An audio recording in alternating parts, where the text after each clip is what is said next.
चलो भाई अगला चैप्टर स्टार्ट करेंगे, दैट इज ग्रेविटेशन। ग्रेविटेशन जो कि तुम लोगों ने पहले कौन सी क्लास में पढ़ रखा है? राइट, नाइन्थ क्लास में। नाइन्थ क्लास में आप लोगों ने इसका बेसिक्स ऑलरेडी किया हुआ है। आपको पता है ग्रेविटेशन का लॉ जो है, ग्रेविटेशन के बारे में किसने बताया था? न्यूटन ने बताया था। जब न्यूटन के एप्पल गिरा था। सही बात है, जब उसके सर पे एक सेब गिरा था। तो वहां से ये सारी कहानी जो है, वो चर्चा जो है वहां से शुरू हुई और आज तक चलती जा रही है। यस और no? Yes yes yes sir. तो ग्रेविटेशनल फोर्स किसके बीच में लगती है? दो पार्टिकल्स जिनका मास हो, किन्हीं भी दो मासेस के बीच में ग्रेविटेशनल फोर्स लगती है। ये ग्रेविटेशनल फोर्स जो है वो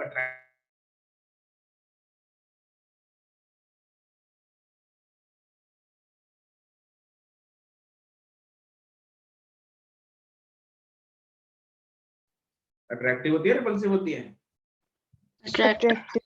अट्रैक्टिव। अरे क्या सोचने लग गए?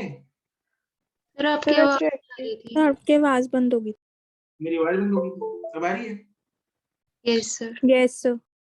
हाँ, मैं पूछ रहा हूँ अट्रैक्टिव होती है, रिपल्सिव होती है? Attractive. It is obviously attractive force ना। किन्हीं भी दो मासेस के बीच में ग्रेविटेशनल फोर्स जो है वो लगती है। अच्छा, देन व्हाई अगर दो लोग साथ में बैठे हैं तो उनके बीच में भी लगनी चाहिए, बट वो अट्रैक्ट क्यों नहीं हो रहे, क्यों नहीं एक दूसरे के पास जा रहे? सर मास बहुत कम होता है।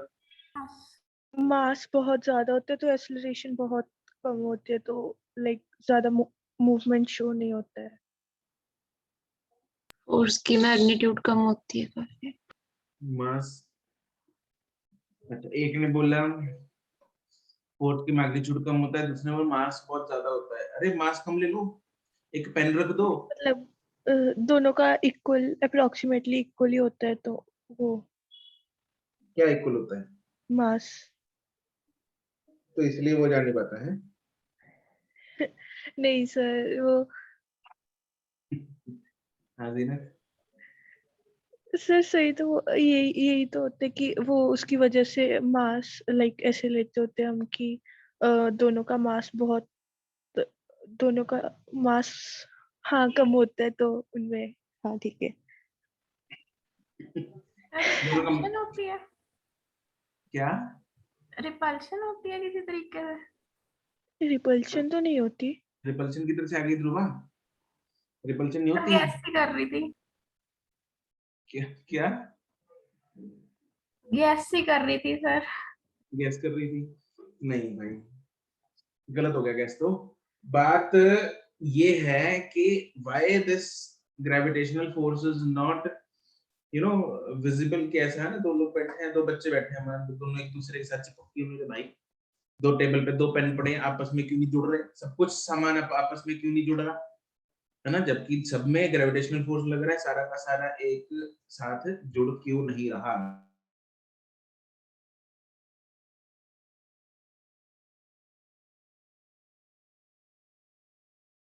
पता लगता है क्योंकि ग्रेविटेशनल फोर्स का फॉर्मूला क्या होता है? F = G M1 M2 R²। बिल्कुल सही बात है। और ये G जो है ग्रेविटेशनल कांस्टेंट, जिसको हम बोलते हैं यूनिवर्सल ग्रेविटेशनल कांस्टेंट, इसकी वैल्यू कितनी होती है? 6.67 into 10⁻11। राइट, 10⁻11 की रेंज में बहुत ही छोटी इस कांस्टेंट की वैल्यू है, जिसकी वजह से ये फोर्स जो है वो बहुत ही कम होती है ना। तो अगर हम 1-1 किलो का मास भी ले लें, 1 मीटर दोनों में डिस्टेंस ले लें, तो फोर्स जो है 10⁻11 में आ गई। 10 पावर माइनस, अगर 10 किलो ले लें, 10 किलो ले, 10⁻10 की रेंज में आ जाएगी force, which is very very very very less force. तो इसलिए ये फोर्स बेचारी कोई भी एक्सेलरेशन भी प्रोड्यूस नहीं करा पाती। और जब जैसे सपोज दो टेबल पे दो ऑब्जेक्ट्स पड़े, मान लो एक मोबाइल पड़ा है, एक पेन पड़ा है, तो भाई फ्रिक्शन भी तो लग रही है, तो फ्रिक्शन वो उसको इतनी कम फोर्स है कि फ्रिक्शन को ओवरकम ही नहीं कर पा रही, इसलिए जो ऑब्जेक्ट्स हैं वो एक दूसरे के पास नहीं जा रहे due to very weak force. लेकिन अगर हम इस चीज को धरती के साथ कंपेयर करें, धरती के ऊपर कुछ भी है, धरती तो हर एक को खींच लेती है, तो व्हाई धरती is able to attract the things and, मतलब धरती के साथ ग्रेविटेशनल फोर्स क्यों हमें दिख रही है, बाकियों के साथ क्यों नहीं दिख रही? मास बहुत ज्यादा है। बहुत ज्यादा है। मास ज्यादा। धरती का मास बहुत ज्यादा है, धरती का मास होता है कितना, 6 × 10⁻24 kg, तो वो 10⁻−11 था, ये 10⁻24 है, तो इट इज 10⁻13 की रेंज में आ गया, है ना। तो इसलिए यहाँ पे मास इतनी ज्यादा होने की वजह से फोर्स का मैग्नीट्यूड कंसिडरेबल हो जाता है। अरे यहाँ पे ना, यस सर। Yes sir. ठीक है, तो इसीलिए यहाँ पे कोई ऑब्जेक्ट है, कोई बंदा है, तो वो उसकी तरफ खींचा चला जाता है due to the considerable amount of force generated. ठीक है, एंड अगर हम ये बंदा देखें या कोई एप्पल है, यहाँ से हमने फेंका, तो एप्पल इसके पास जा रहा है, लेकिन धरती इसके पास क्यों नहीं जा रही? क्योंकि धरती पे वो फोर्स का इफेक्ट बहुत छोटा है। धरती पे फोर्स का इफेक्ट छोटा है, या धरती पे फोर्स कम लग रही है? सर लग तो उतनी रही है, पर मतलब उसको इतना फर्क नहीं पड़ रहा। क्यों नहीं पड़ रहा? क्योंकि उसका क्योंकि इसका मास बहुत ज्यादा है। मास बहुत ज्यादा है। है। तो जीनत जो तुम आंसर दे रही थी वो ये था। हाँ सर, यही सोचा था मैंने भी।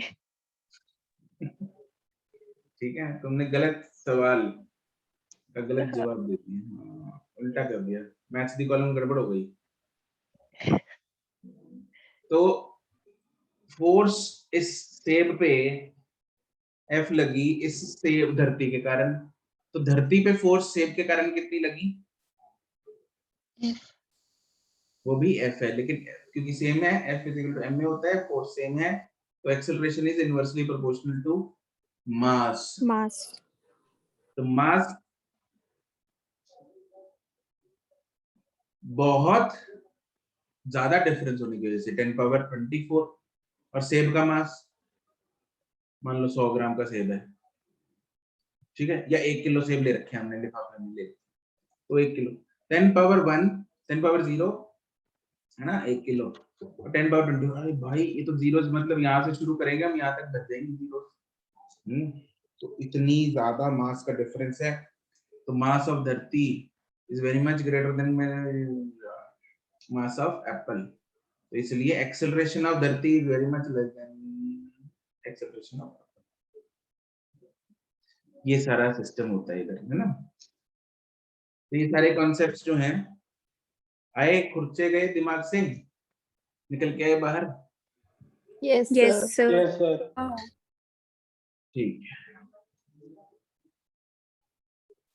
चलो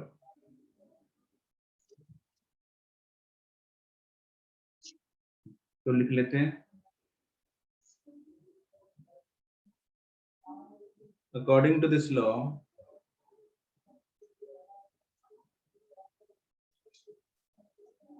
the gravitational force between any two masses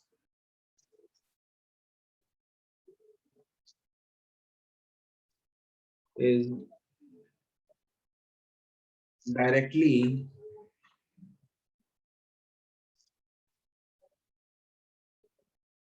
proportional to the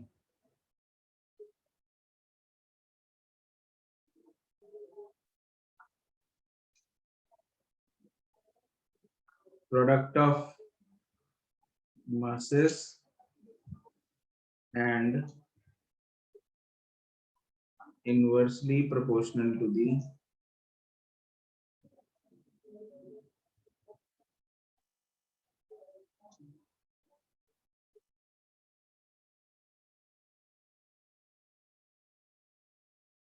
Square of the distance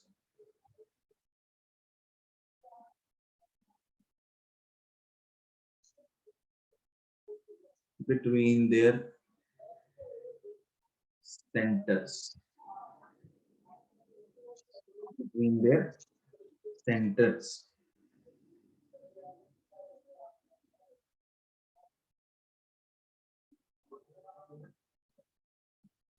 जो R होता है that is center to center distance. Yes or no? Yes, sir. Yes, sir. Center to center distance लेना होता है, ठीक है? वो surface to surface distance नहीं है. तो अगर कोई बंदा धरती पे खड़ा है तो उसका सेंटर टू सेंटर डिस्टेंस क्या होगा? R क्या होगा? 0. Radius of the earth. Yes, it is radius of the earth. ये धरती है, ये कोई बॉडी है, इसका सेंटर टू सेंटर डिस्टेंस ये रेडियस के बराबर हो जाएगा. धरती के सेंटर से लेके ऑब्जेक्ट के सेंटर तक. ऑब्जेक्ट का सेंटर तो मतलब साइज बहुत ही कम है, तो इसलिए सेंटर ले लो की बात है. ये रेडियस ऑफ द अर्थ के बराबर है. रेडियस ऑफ द अर्थ पता कितना होता है? 6400 kilometers. It is 6400 kilometres. Kilometre में है, ठीक है? 6400 किलोमीटर मतलब 6 × 10 पावर 6 की रेंज में.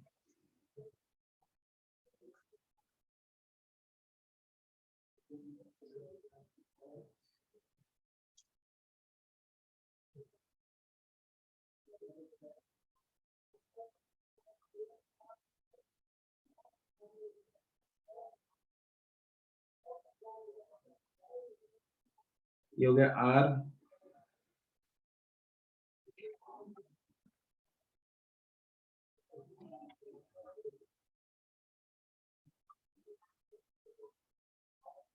इसका मास है लेट्स से m1, इसका मास है m2. हाँ भाई, m1 पे फोर्स किधर को लगेगी m2 के कारण? Right. It will be towards Right. right. और m2 पे किस तरफ लगेगी? Left. Left. It will be towards left. हाँ भाई पुष्पिंदर, ठीक है? अब यस सर. क्या हो गया था? सर स्टमक एक हो रहा था बहुत ज्यादा. अच्छा, ले ली medicine? Yes sir.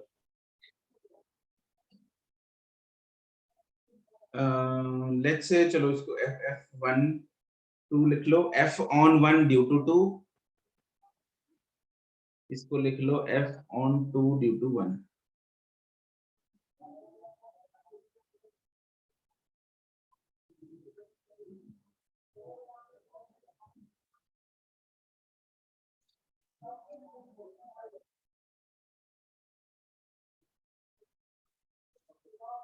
This is force on 1 due to 2 and F21 is force on 2 due to 1.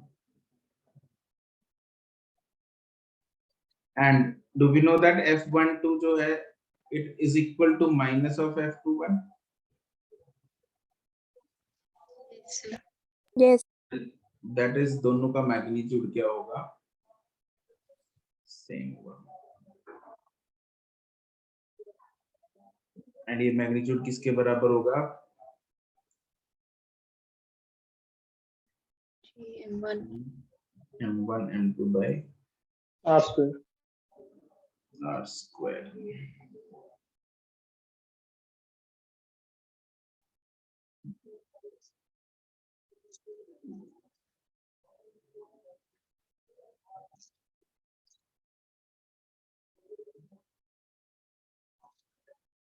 ठीक है, यही है न्यूटन का gravitation law.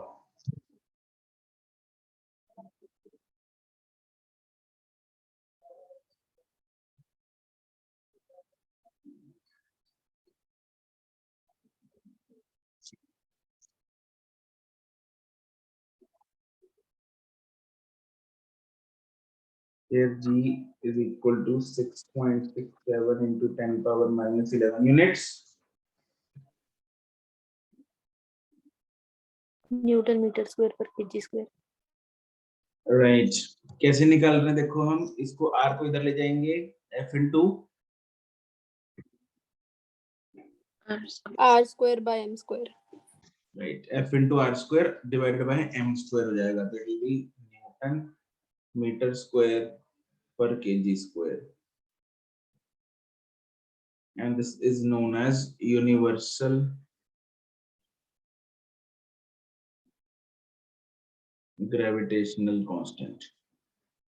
Why it is known as universal gravitational constant? क्योंकि इसकी वैल्यू सब जगह पे सेम है। राइट लेकिन मून पे ये 1/6 पे जाता है, 1/6 टाइम नहीं सर, नहीं होता, नहीं वो तो छोटा जी होता है। वो छोटा जी होता है, बिल्कुल सही बात है, वो छोटा जी होता है, बड़ा जी चेंज नहीं होता. नहीं होता।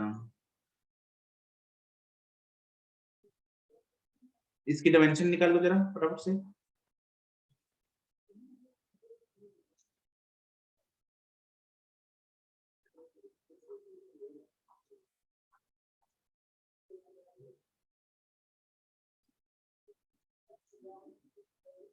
m minus 1 L cube t minus 2. Correct सबकी आ गई, Yes. ठीक है।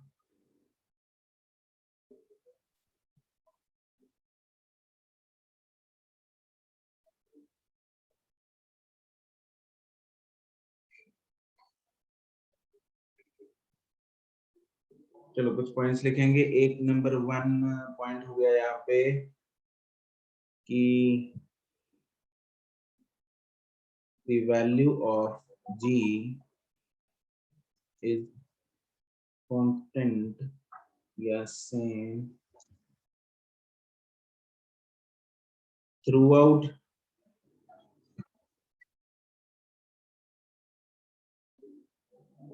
the universe, इसलिए उसको बोलते हैं यूनिवर्सल ग्रेविटेशनल कांस्टेंट।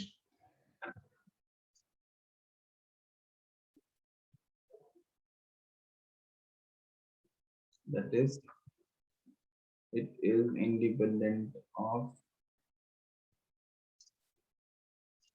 everything. दूसरा,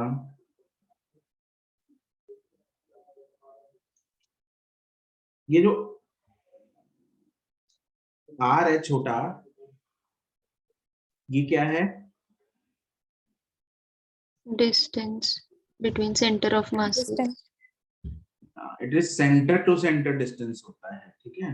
ये सरफेस टू सरफेस नहीं लेना, क्या लेना है? Center to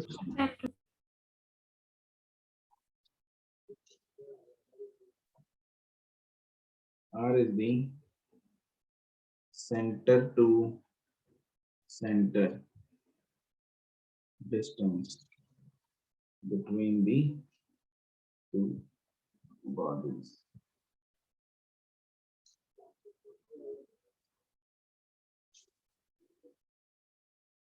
तीसरा, ये जो ग्रेविटेशनल फोर्स है,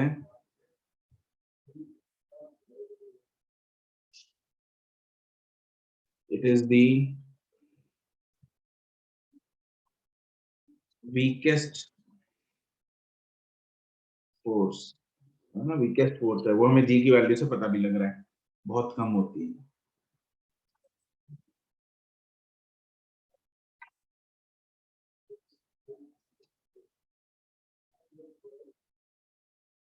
Gravitational force is always attractive in nature.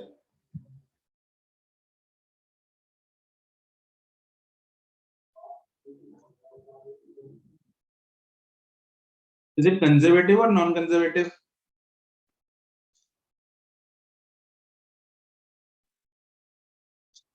Conservative. Energy. Conservative. Conservative. Conservative force याद है कब किया था हमने? Yes sir. यस, कौन से चैप्टर में? Work energy power. Work energy में किया था। Gravitational force is a conservative force.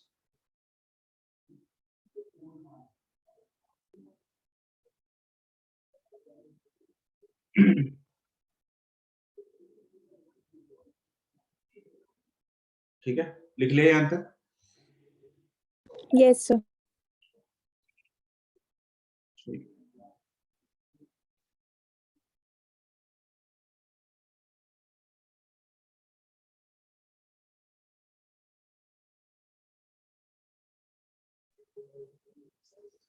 चलो कुछ सवाल करते हैं।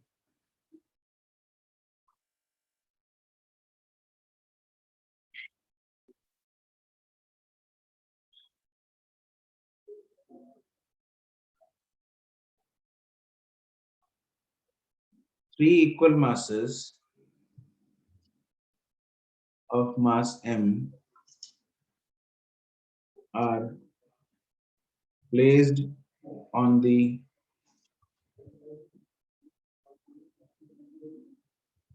vertices of an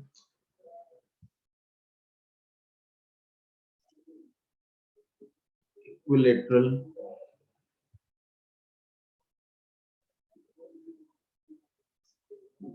triangle.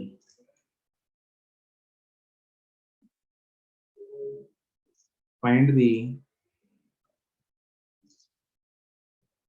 net force on any one mass due to the other two masses.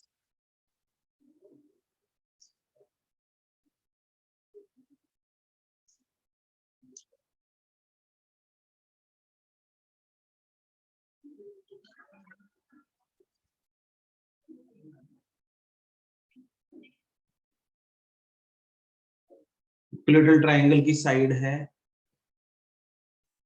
A.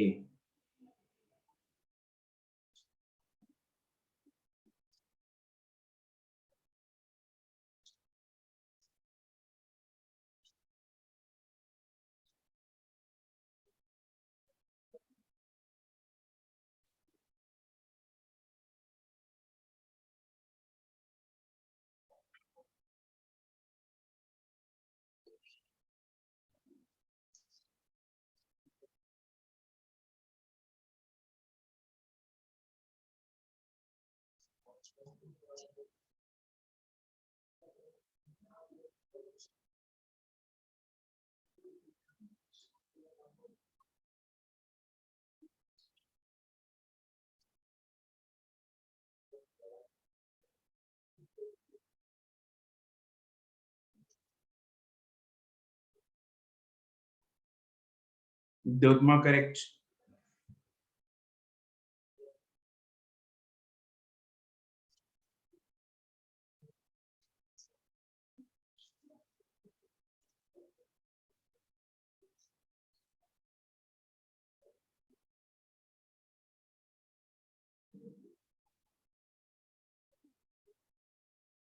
Saksham correct. And use capital G.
हाँ भाई, बाकी लोग हैं?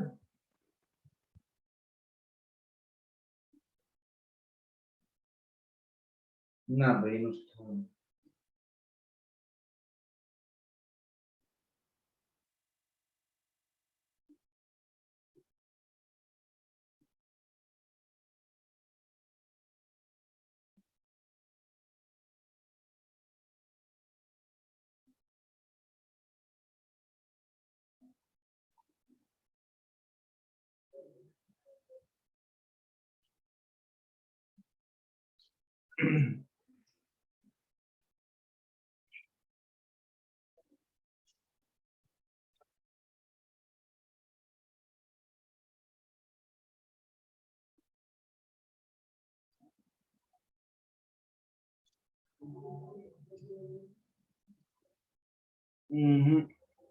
हम्म, नहीं। अच्छा,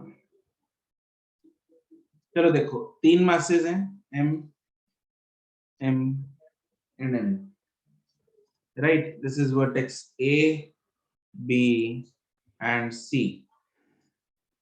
Let's say we are finding net force on A due to B and C. तो B के कारण A पे फोर्स किस तरफ लगेगी?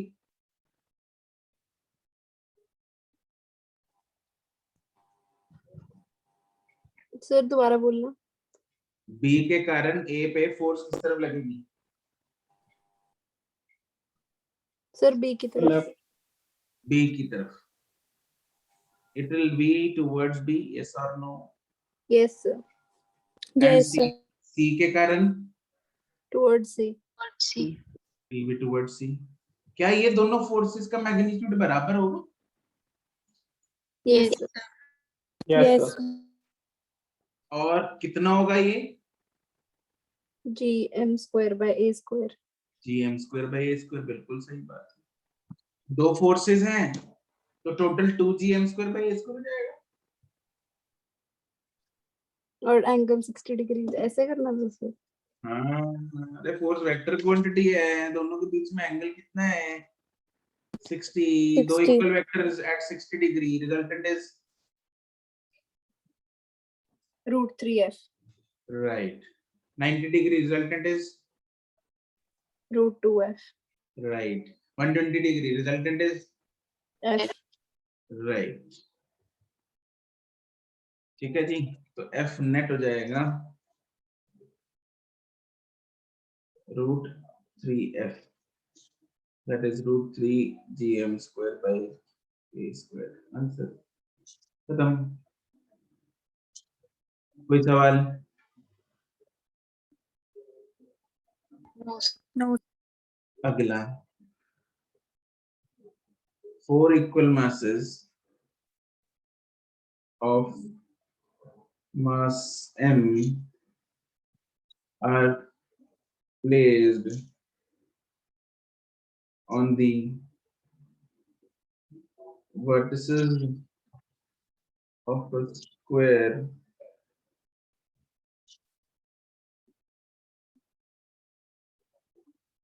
of side A. Find the net force on any on each mass due to the other 3 masses.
Action use capital G.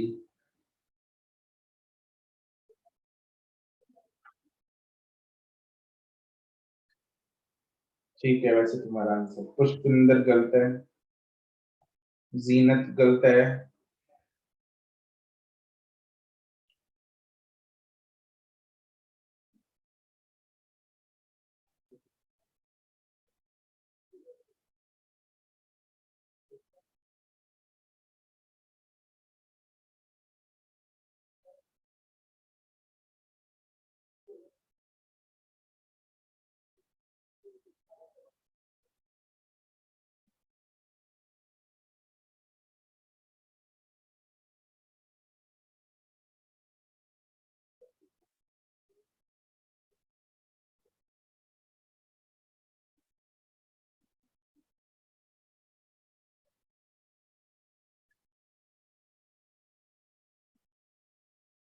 अनुष्ठा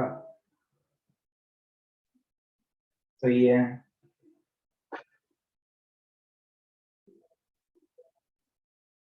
Vidyottama सही है,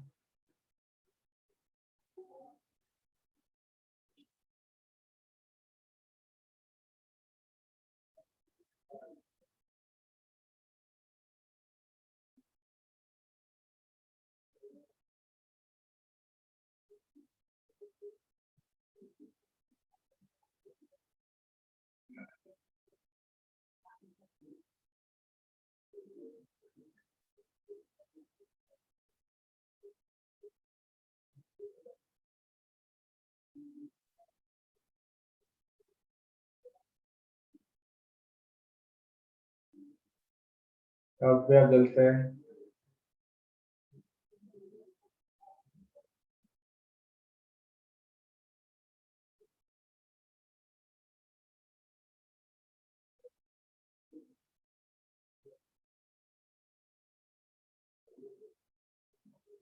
पुष्पिंदर गलत है,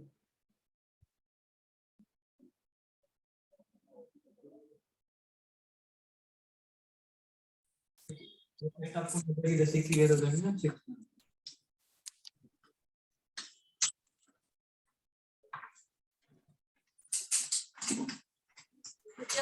कोशिश करूंगी मैं प्राणा मैम से बात कर लूंगा। अरे हाशिम जिस दिन उनके एग्जाम शुरू हुए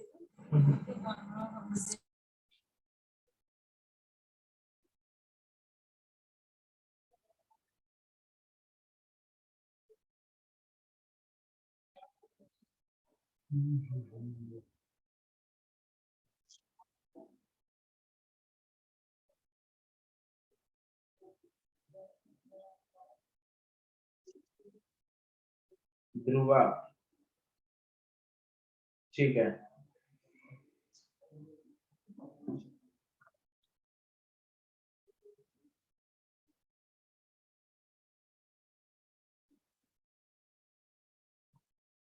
चार मासेस यहाँ पे स्क्वायर के कॉर्नर्स पे पड़े हैं, किसी एक मास पे बाकी तीन के कारण नेट फोर्स निकालनी है।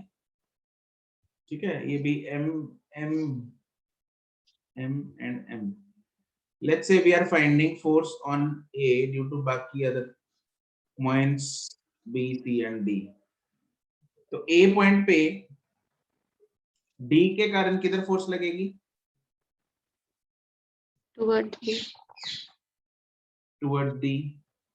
B के कारण towards B, towards B. And C के कारण towards towards C. it will be towards C. अरे कोई दिक्कत इसमें? No sir. And this is F A, F B, and this is F C. ठीक है, F A की जो वैल्यू होगी वो कितनी होगी? G m square by A square. F B की भी कितनी वैल्यू होगी? G m square by a square square. And F C की जो वैल्यू होगी वो कितनी होगी? 2a square. GM square by square. G N square by a square. 2a square. It will be root 2a का square, right? अरे root 2a है ना इनके बीच में डिस्टेंस, Yes, sir. डायगोनल, तो ये आ जाएगा G N square by 2a square. A and B वाली जो फोर्सेस हैं इन दोनों के बीच में एंगल कितना है? 90 degree. Yes, it is 90 degree. तो अगर 90 डिग्री है तो इन दोनों का रिजल्टेंट जो है, मान लो एफ ए एंड बी, ये कितना हो जाएगा? 2f. It will be root 2f, मतलब इट इज, इसको एफ ए बी नाम देते हैं, it will be root 2 times G M square by a square. And F A B and F C आपस में क्या है? इनमें एंगल कितना है? 90. 0. ये कौन है 90 वाला?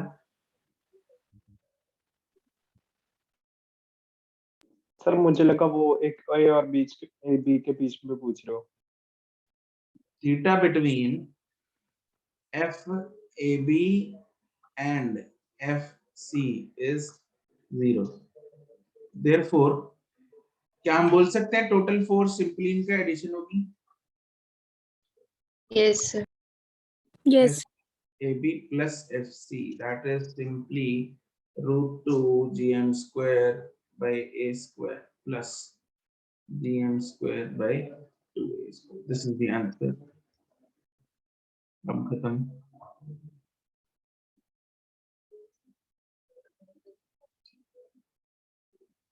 कोई परेशानी किसी को? No, No, sir. sir. No, sir. ठीक.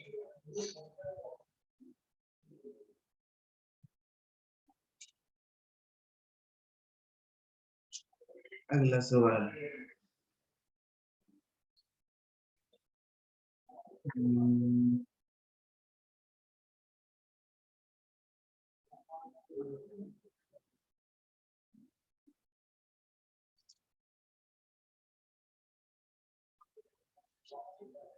The equal masses of mass m are placed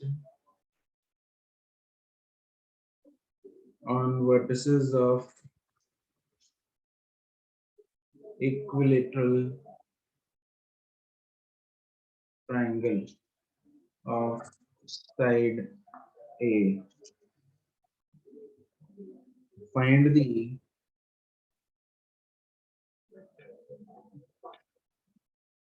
net force on mass 2m placed on the centroid of the triangle.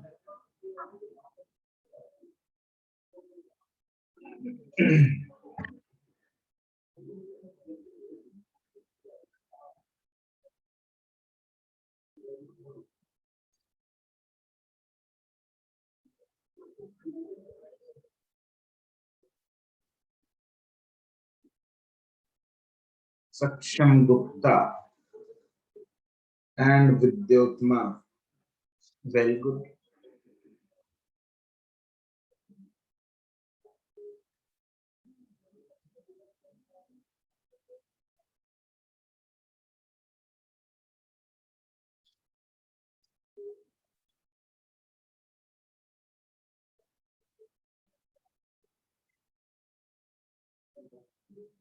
Pushpinder, correct, good.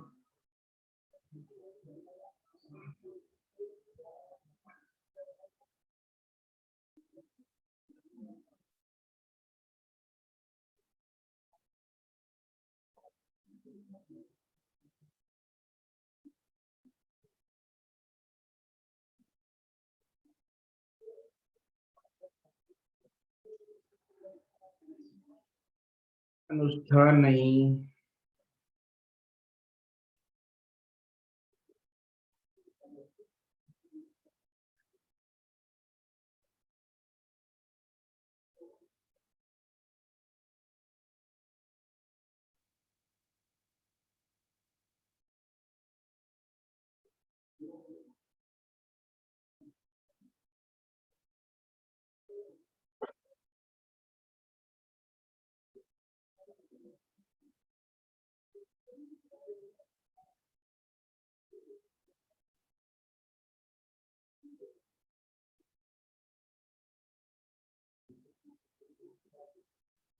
Zenith, correct.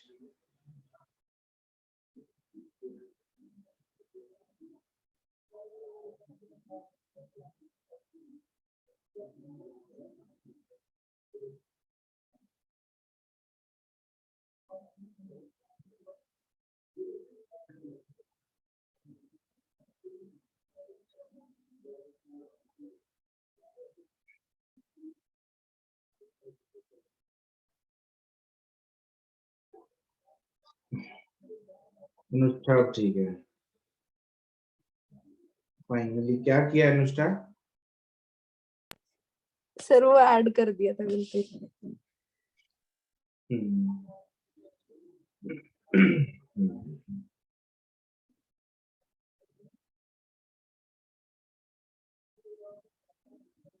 हाँ वही बाकी जनता।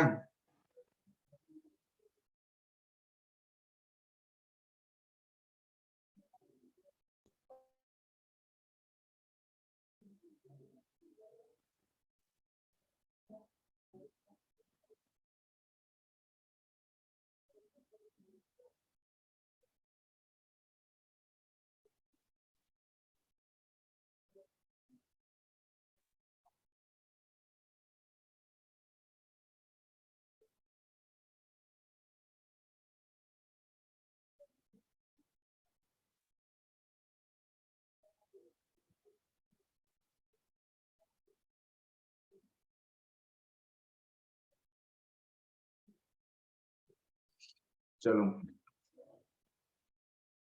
मिष्टी correct. अरे भक्त जनों,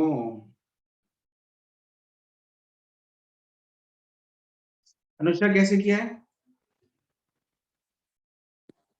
sir finally तो ये realise कर लिया था कि जो फोर्स के वेक्टर्स होंगे वो उनका रिजल्टेंट 0 आएगा, क्योंकि वो एक दूसरे से 120 डिग्रीज पे होंगे ना।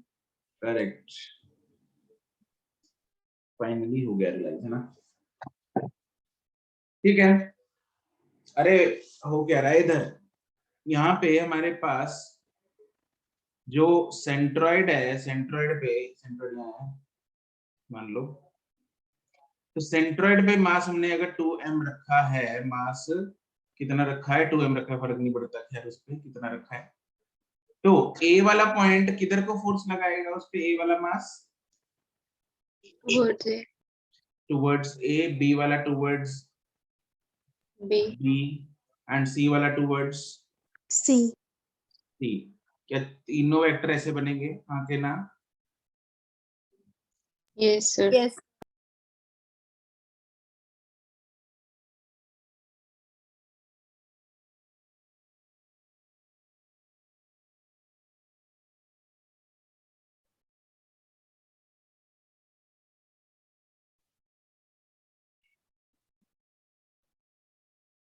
मेरी आवाज अभी क्लियर है? Yes sir. यस मैं पूछ रहा था कि इन तीनों फोर्सेस में एंगल कितना होगा? 120। 120 ईच। ठीक है, तो अगर हम इसको ट्रायंगल लॉ से भी करेंगे तो it will form a complete triangle and the resultant will be 0। Otherwise इसको दूसरे तरीके से ऐसा भी कर सकते हैं, देखो दो उठा लो इनमें से, ये वाला और इस वाले का रिजल्टेंट जो है, दो equal vectors at an angle of 120 degree, तो कितना होगा इनका रिजल्टेंट? F। एफ ही होगा। बिल्कुल सही बात है, ये है 120 डिग्री तो पूरा, है ना? कितना है? 120। तो F और F now will what? Cancel each other. क्या हो जाएगा? ये दोनों आपस में कैंसिल कर देंगे, आगे ना? यस। Yes sir. यस तो रिजल्टेंट फोर्स कितनी आ गई? 0। 0। आ गई। ठीक है जी, रिजल्टेंट फोर्स आ गई 0। तो in fact this is a common, you know, it is a general point कि अगर कोई भी रेगुलर फिगर है, रेगुलर पॉलीगन है, तो उसके वर्टिसेस पे अगर हम इक्वल मासेस रख दें तो सेंटर पे, ज्योमेट्रिक सेंटर पे जो नेट फोर्स आएगी वो कितनी होगी? It will be 0, be triangle, be square, pentagon, hexagon, कुछ भी। क्या ये बात दिमाग में बैठ गई? Yes, sir. Yes sir. और ये जो रिजल्ट है ना, जो हमने अभी लाइन बोली, ये बहुत जगह आगे काम भी आएगा तुम लोगों को। +2 में आएगा, इलेक्ट्रोस्टैट्स में, मैग्नेटिज्म में, तो ऐसे बहुत जगह ये काम आने वाला है। ठीक है, तो फोटो बना लो, उसके बाद एक पॉइंट लिख लेते हैं। If equal masses are placed on the vertices of a regular polygon,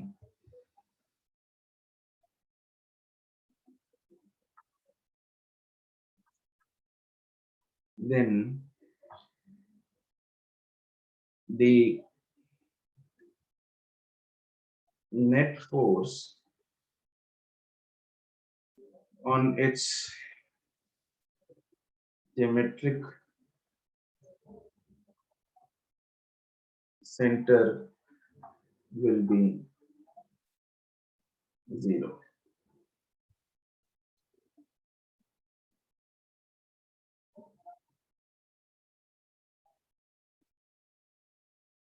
ये एक इम्पोर्टेंट निष्कर्ष है जो आपको याद रखना है।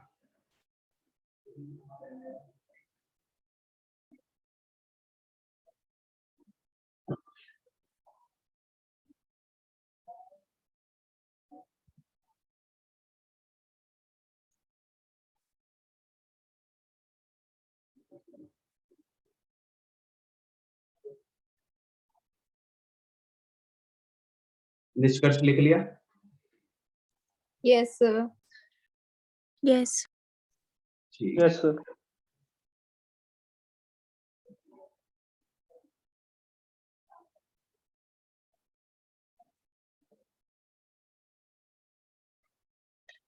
अगला सवाल।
सक्षम करेक्ट।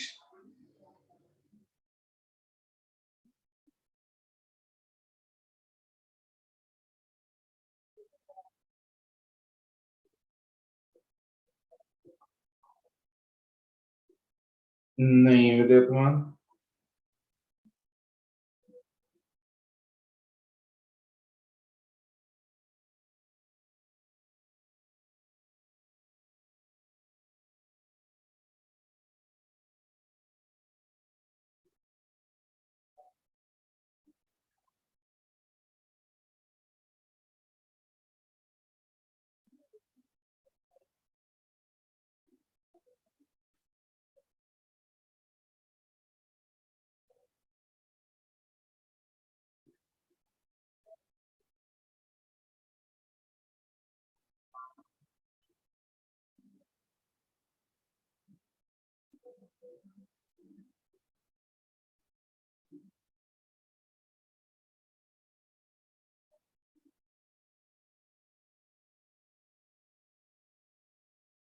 करेक्ट पुष्पिंदर।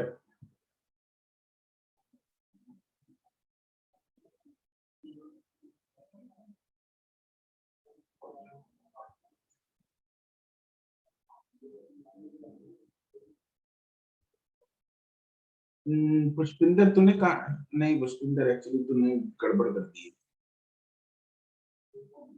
विद्योत्मा नहीं। हाँ ठीक है पुष्पिंदर।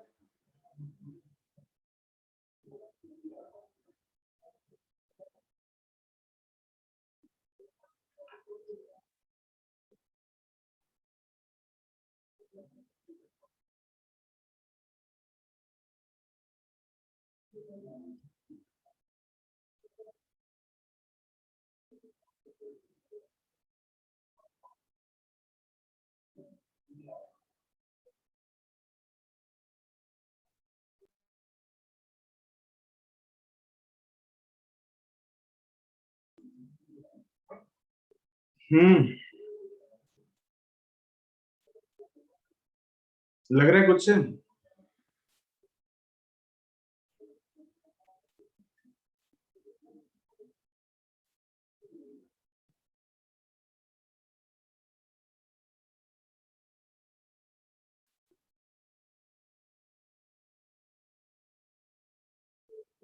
जीनत ठीक है।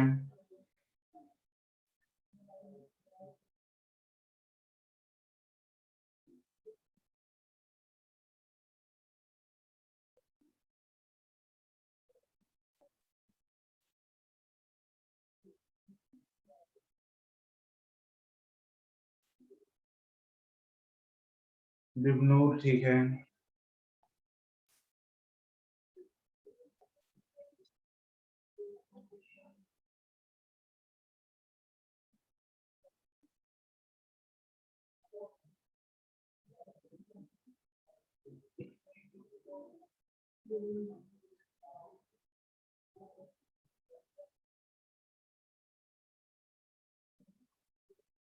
मिष्टी ठीक है।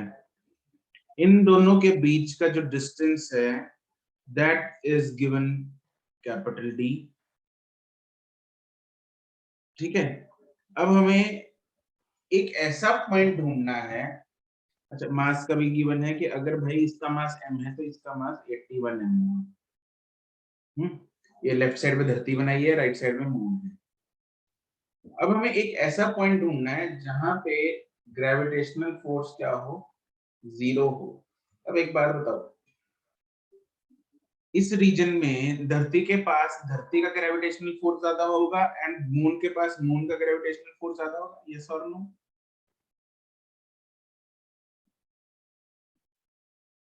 सर दोबारा बोल दो। रिपीट करना। धरती के पास धरती का ग्रेविटेशनल फील्ड ज्यादा होगा यस। और मून के पास मून का ग्रेविटेशनल फील्ड फोर्स ज्यादा होगा, यस और नो? यस। जैसे जैसे हम धरती से दूर जा रहे हैं धरती का ग्रेविटेशनल फील्ड कम होता जा रहा है यस सर। और मून का बढ़ता जा रहा है। यस। Yes sir. तो अगर हम कोई रैंडम पॉइंट उठाते हैं, मान लो ये पॉइंट है कोई पॉइंट P, तो उस पॉइंट P पे धरती किस तरफ फोर्स लगाएगी? धरती की तरफ। और मून किस तरफ? अपनी तरफ। अपनी। तो अगर हम ये चाहते हैं कि यहाँ पे नेट ग्रेविटेशनल फोर्स 0 हो, तो दैट मींस हम ये चाहते हैं, हम ये बोल रहे हैं कि दोनों फोर्सेस इक्वल एंड ऑपोजिट हो। Yes sir. यस। तो यहाँ पे लेट्स से हमने एक टेस्ट मास m0 रख दिया और दो फोर्सेस जो लग रही है इस पे धरती और मून की वजह से, they are acting equal and opposite. तो यहाँ पे हमें ये पता है कि F due to earth is equal to F due to moon, that is G81m into m0 upon, हम पॉइंट डिस्टेंस जो है कहां से निकालना है? धरती से निकालना है। तो धरती से लेट्स से ये डिस्टेंस x है, तो मून से कितना हुआ डिस्टेंस? ये D minus D minus X. D minus X. That is divided by X square is equal to G into M naught divided by D minus X square.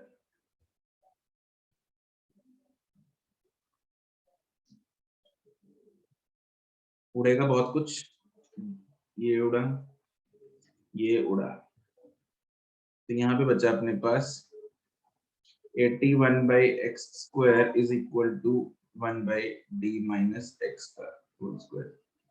अब क्या करेंगे यहाँ पे? दोनों साइड रूट, स्क्वायर रूट। यहाँ पे square root लेंगे। Yes, sir. अच्छा, फिर इसमें ध्यान दो, एक तो गलती ये नहीं करनी कि आपको इसमें क्रॉस मल्टीप्लाई करके क्वाड्रेटिक इक्वेशन नहीं बनानी, ये बात दिमाग में घुस रही है। यहाँ पे क्वाड्रेटिक इक्वेशन नहीं बनानी, फालतू में टाइम खराब करोगे। ओके, अगर चाहे यहाँ पे 81, ये तो पता है रूट इसका 9 आ गया, अगर मान लो इधर 2 भी होता तब भी हम दोनों साइड क्या करते? Root. अंडर रूट ही करते, इधर √2 आ जाता, कोई चक्कर वाली बात नहीं है। 2 का भी रूट होता है, √2 होता है, ठीक है, लेकिन अगर हम क्वाड्रेटिक बनाएंगे तो बहुत उलझ जाएंगे। अच्छा, दूसरी चीज, अच्छा वैसे हमें स्क्वायर रूट लेने की जरूरत है, हम यहाँ पे स्क्वायर के साथ स्क्वायर नहीं काट सकते?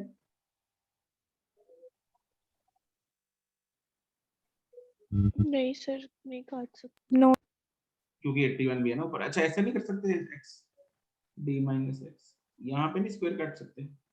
No, sir. नो सर कोई प्राणी ऐसा जिसको लगता हो कि इधर ये स्क्वायर कर सकते हैं?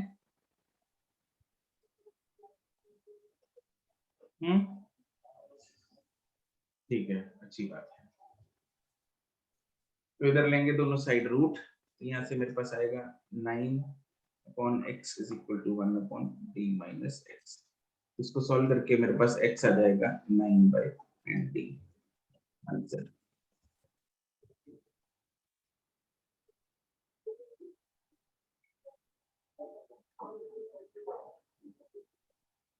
कोई समस्या?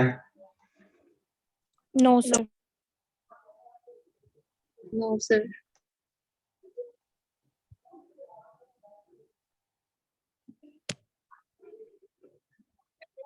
अगला सवाल।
नहीं जीनत,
पुष्पिंदर ना भाई,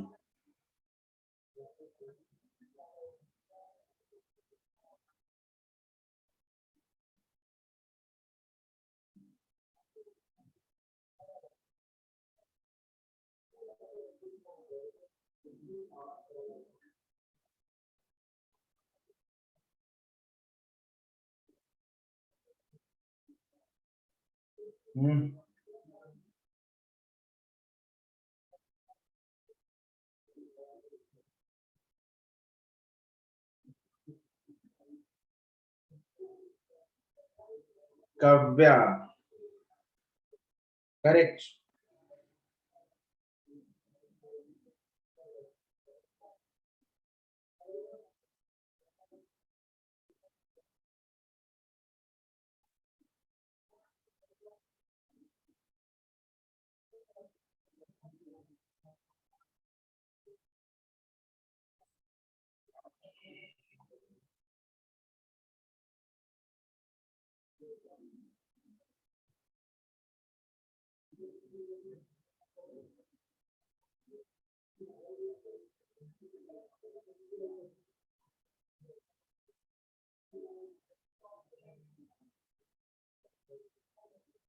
विद्योत्मा नो, ये कैसे निकाल रहे हो तुम लोग 1/5? सर मैं बताऊं, मैंने ना ऐसे किया था, क्या? ये m बाय m मतलब m small by capital M is equal to 1/5 लिया, तो capital M is equal to 5m, तो ये m माइनस m हो जाएगा 4m, तो g is equal to 4m 4gm, force आ जाएगी 4 इंटू जो हमारी स्टैंडर्ड इक्वेशन होती है, और बाकी में ये 1/2 वाले में 1 आ रही है, आगे कोफिशिएंट 3 में 2 और 4 में 3। मैंने भी ऐसे ही किया है। तुमने किया कि जहाँ तक मेरे को समझ में आया कि m/m इज इक्वल टू 1/5। अच्छा, तो बड़ा m आ गया 5m, ऐसा? Yes sir. Yes sir.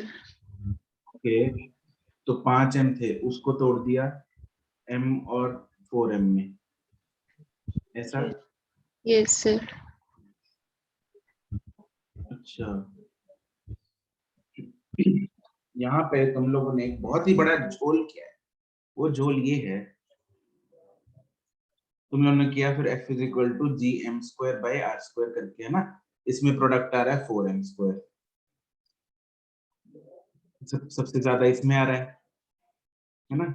अगर हम बी ऑप्शन देखेंगे उसमें 1/2 है, तो उसमें क्या होगा, m is equal to 2m हो जाएगा, तो 2 में टूटेगा m और m में। लेकिन देवी और सज्जनों, इसमें तुम लोगों ने कैपिटल M जो है वो 5m लिया है, इसमें कैपिटल M 2m लिया है। दैट मींस दोनों केसेस में जो मास है वही डिफरेंट ले लिया। यहाँ पे मास तो एक ही दे रखा है, 10 किलो का मास है मान लो, तो एक केस में तुम लोगों ने मान लो छोटे m की वैल्यू मान लो 1 है, तो एक में तुम लोगों ने 5 किलो का मास लिया, एक में 2 किलो का मास लिया, फिर तो ये तो गड़बड़ हो गई ना। You have violated the सवाल ही वायलेट कर दिया। अब ध्यान देंगे, इसको दो तरीके से हम कर सकते हैं। पहला और आसान तरीका, ठीक है। चलो पहला और मुश्किल तरीका बताता हूँ। फर्स्ट मेथड 1, जो टेक्निकल मेथड है प्योरली मैथमेटिकल है। जब हमें दिया है कि टोटल ये मास m को दो हिस्सों में तोड़ दिया, एक m, एक बच गया m माइनस m, और m को हमने इधर और कैपिटल M माइनस m को इधर रख दिया एट सम डिस्टेंस r, तो इन दोनों के बीच में जो फोर्स लगेगी, फोर्स क्या होगी, F is equal to G m into m minus m upon r square. Yes और नो? Yes sir. अब हम ये चाहते हैं कि फोर्स मैक्सिमम हो, तो किसी फंक्शन का मैक्सिमा या मिनिमा फाइंड करने के लिए हम क्या करते थे? Do you remember? Differentiation. Differentiation करके क्या पुट कर देते थे?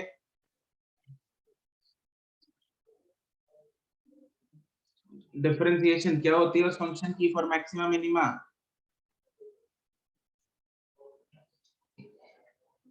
अगर कोई फंक्शन है 0 yes it is 0, why? Because maxima ये है, उस पे स्लोप कितनी है?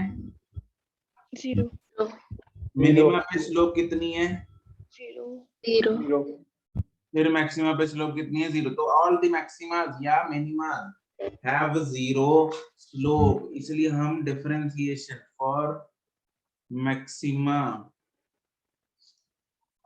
Slope is equal to 0, that is dy by dx। यहाँ पे फोर्स को डिफरेंशिएट करेंगे विद रिस्पेक्ट टू कौन है वेरिएबल? मास है मास कौन सा मास? छोटा है बड़ा है? छोटा है। yes it is 0। df छोटा m is variable, तो df by dm is 0, that is ddm of g by r square into mm minus m square is equal to 0। तो g by r square तो constant और बाहर निकलेगा, इसकी differentiation mm की differentiation क्या होगी? Capital M minus 2m 2m is equal to 0। तो यहां से मेरे पास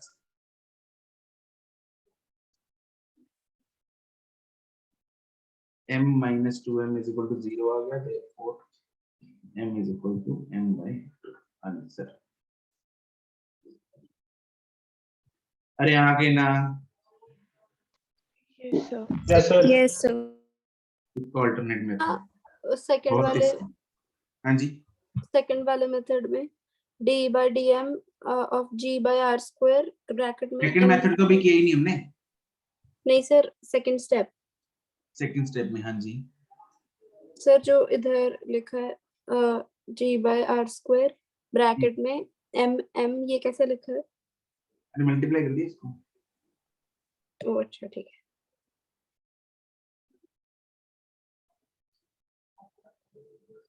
ऑल्टरनेट मेथड, और इस सवाल में हमें मेथड 2 ही करना है, ठीक है। मेथड 1 प्योरली टेक्निकल है, मुश्किल चीजों के लिए काम में ला सकते हैं, लेकिन मेथड 2 बहुत ही आसान है। हम एज्यूम कर लेंगे, यहाँ पे एजम्पशन लेके चलेंगे। मान लो टोटल मास था 10 kg, तो इसके क्या क्या पॉसिबिलिटी, हमने इसको तोड़ दिया किसमें?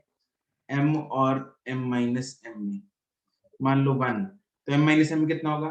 9, ये होगा 2, तो ये कितना होगा? 8, ये होगा 3, तो ये कितना होगा? 7, ये होगा 4, तो ये होगा 6, ये होगा 5, तो ये होगा 5। अरे आगे ना, यस अब हम इन दोनों का मल्टीप्लिकेशन देखना है अपने को। जिस में मल्टीप्लिकेशन सबसे ज्यादा आएगा वो फोर्स मैक्सिमम आएगी। Yes sir.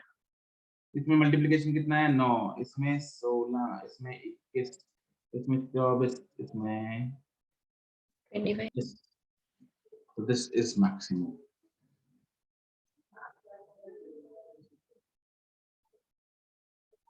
Very clear?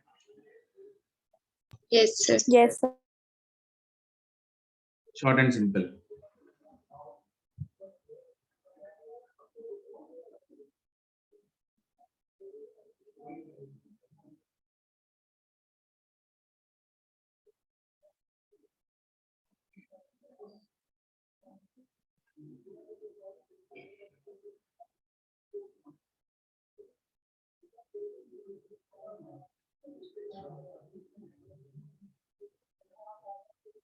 चिपका लिया?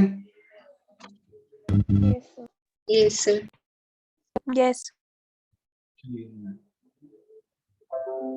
आखिरी सवाल.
Correct, Deopma.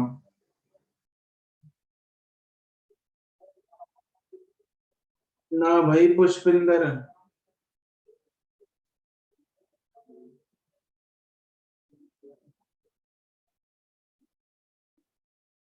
सक्षम. चेक करो दोबारा.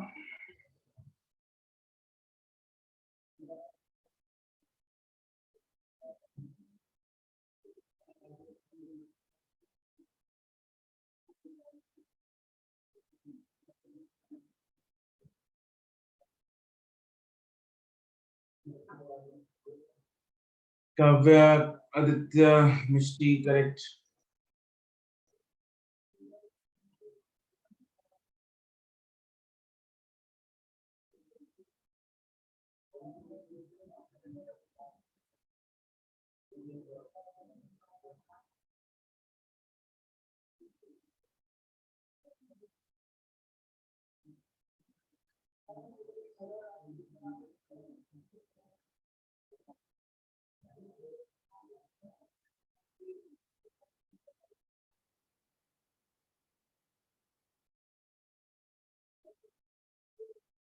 जीनत, दिवनूर, करेक्ट. सक्षम, हाँ.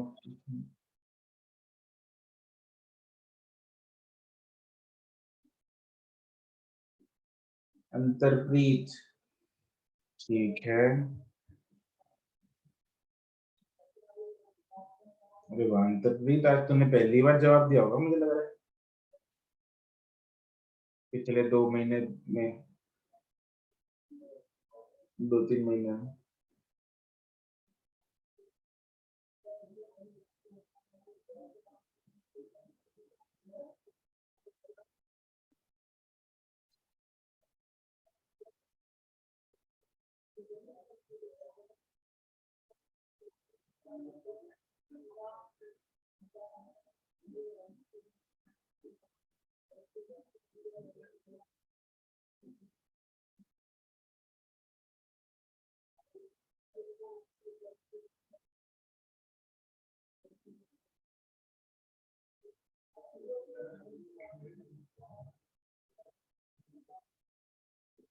बाकी लोग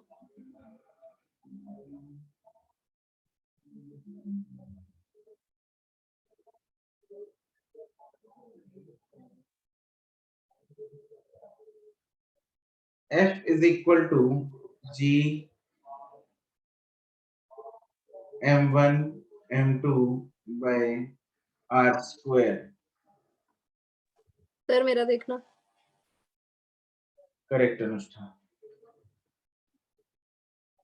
f dash is equal to g m1 हो गया increased by 50%, m1 dash हो जाएगा m1 plus 50% of m1, that is nothing but 1.5 m1. m2 हो जाएगा m2 minus 50% of m2, that is 0.5 m2. Therefore f2 f dash हो जाएगा g 1.5 m1 0.5 m2 upon r square, which is 0.75 g m1 m2 by r square. That is f dash is 0.75 f. कितने percent कम हो गया? 25. Right. कितना रह गया? 75%. Therefore f reduces, decreases by 25%. Is that clear? Yes, sir. Yes, sir. Yes, sir. ठीक है. तो exercise 0 and 1 का पार्ट ए आपका होमवर्क है. आज के लिए इतना ही. समाप्ति की घोषणा. That's it. Goodbye. Thank you, sir. Thank you, sir. Thank you, sir. Bye. Thank you, sir. Thank you, sir. Okay.